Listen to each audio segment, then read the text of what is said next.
guys, it's Tally. Welcome to the 9th and 10th week of Self-Revolution, the Strength Series. This week, as you noticed, I have combined week 9 and 10 of Self-Revolution because it was the first 2 weeks I had off for a break. So the first week I actually spent between my mom and dad's house, kind of going between there, eating a bit of Hanukkah food, which was exciting. And the second week I actually went down to my boyfriend's house for Christmas and visited his family there. I had probably 4 or 5 days of eating a lot, of not going to the gym and not tracking macros. So basically for the first week I trained every day, and then for the second week I trained on Monday. I gave blood because I knew I was gonna not be training for a few days, and you're not supposed to train after 12 hours after you give blood.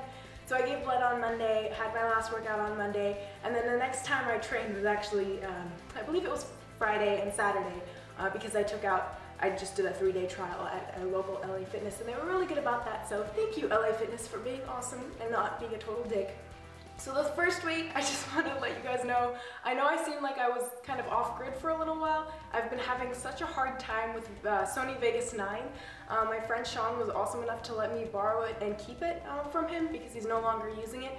But it's just been such a huge learning curve trying to figure out all the different settings and all the different features and making sure that I'm giving you guys good quality videos. So I've been playing around with that. There were a lot of really late nights where I was on the verge of tears trying to figure out the stupid software, but I want to give you guys really good quality. I want to give you guys good content, so it's worth it for me, and besides I'm on break.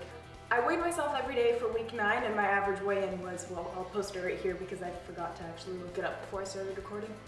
But on week 10, my boyfriend's house didn't actually have a scale, so I didn't weigh myself, didn't measure any of my food. I think it might have been Tuesday through Sunday, so I probably took like 5 or 6 days off, I don't even remember. It's not a really big deal. I did weigh in today, I weighed in today for the first time in the last week, and I think I was 148.6 or something like that, and I think in years past I would have really freaked out and started thinking, oh, all my work, all the 25 pounds I lost have gone to waste, I look so stupid now, like it was all, I can't believe I did this over Christmas. But you guys, I saw a quote that has really helped me personally, and it was, people should stop worrying so much between what happens between Christmas Eve and New Year's and more about what happens between New Year's and Christmas Eve. A few days will probably not throw you off completely. I think the biggest thing with this is not letting holidays derail you completely. You don't necessarily need to track over the holidays. I know most people choose not to because it's a time to spend with family and with friends and to really enjoy life and food. But my point to you is, if you're stuck in a rut now, if you feel bloated and gross and fat and disgusting and like you don't have any energy, or you feel lazy or unmotivated, which is definitely something I've struggled with a little bit this past week. If you feel like that because you had a few days off, if you didn't go to the gym for a few days, if you didn't track your food for a few days, if you gained 5 pounds of water weight or fat, if you feel like that because you had a few days off, if you didn't go to the gym for a few days, if you didn't track your food for a few days, if you gained 5 pounds of water weight or fat, don't let it derail you. Get back on track. Don't sweat it so much. Guess what? Everybody who's going to be going to the gym starting now is probably feeling the same way. So we're all in the same big, fat, wonderful Christmas gains boat together. Let's not freak out over it too much. So I feel like I let you guys down because I was so excited for Christmas, but I didn't actually get any footage of food except one cinnamon roll, so I'm really sorry about that. That was actually, I realized probably halfway through Christmas that I hadn't taped anything except, you know, like unwrapping presents and all that cutesy stuff. I didn't actually tape any food, which at first I was kind of disappointed in. I was like, oh man, what are my subscribers gonna look at? Like, I'm so disappointing. But then I realized life is more than food. Holidays are more than just about food. Like, I don't think it'd be very interesting to always watch the same footage of, you know, food porn over and over and over again.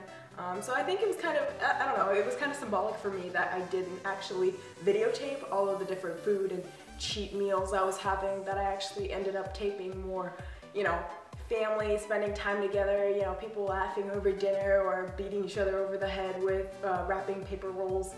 Another thing I want to talk to you guys about is I notice a lot of people tend to say, oh, it's the holiday season, I'm gonna eat less the few weeks before or the few days before and just thrive off of salad and just decrease my caloric intake for the last few weeks.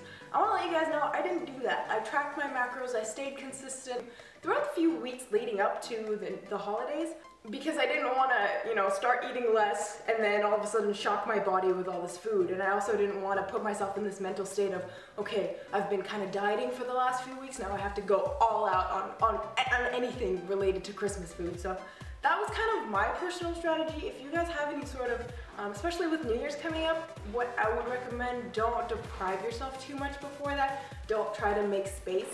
Food isn't a reward. Exercise isn't punishment. So don't say, I'm gonna go work out an extra 3 hours today because I'm gonna be eating a lot. Training shouldn't be a punishment for you. It's something enjoyable. At the same time, don't restrict yourself from food and then for the few days before New Year's and then have tons to eat because you restricted yourself. That's not the relationship you want to be building. Personally, that's what I've found is if there's something big coming up, just act like it's normal, and it will be normal, and then you won't feel shame and embarrassed. You will probably be a little less likely to actually have an emotional binge. Also, I didn't want to put myself in a situation in which, oh, my body got used to, instead of 2,500 calories a day, eating 2,000 calories a day, and all of a sudden bombing it with 4,000. I thought it was better to, you know, stay consistently high, and then one day is going to be a little higher. It's not like you're very, very, very, very low, and then it's all of a sudden high. Your body's still kind of used to having a lot of food. It's just more food than it was before, if that makes any sense. So it's not like you're randomly bombarding your food while you're in the middle of this diet.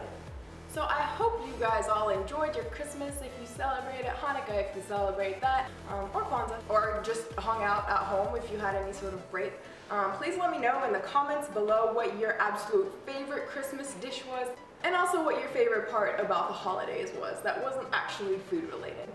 And then the last thing that's kind of been on my mind in these last few weeks is picking a competition date. I have one date in mind for the Emerald Cup in Bellevue. I'm hopefully going to be competing in that because I went to watch it for the first time last year, and I really, really want to be competing in that. But I also want to, if I'm going to get an NPC card and get a bikini and train and do all the prep work for it, I want to have more than one show under my belt, so I'm also trying to find a second show.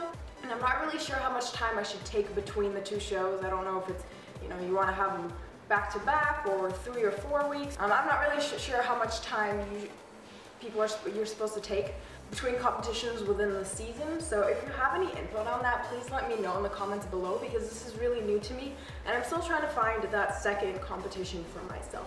Anyway guys, I hope you enjoy this next video. Please hit like and subscribe for me. It really helps support my channel and help me grow. So let's get started. This fits my macros tonight because I got up at 10, had my first meal at 12, and it is 9:30 p.m. So this is going to fit my macros, and I don't think I've ever had one of these without actually considering it cheap. So hooray for bulking. It is Hanukkah. We are eating latkes, which are potato zucchini pancakes. Some schnitzel. You eat them with sour cream. Look at those micros. Getting that zucchini in. Hanukkah dinner number 2. Same thing as yesterday. Latkes, sour cream, different sides. We've got some barley and chicken. Got some guilt, which is chocolate money. Alright guys, thank you so much for watching. I hope you all enjoyed your holidays. If you haven't yet, please hit like and subscribe for me. Leave a comment below and don't stop growing.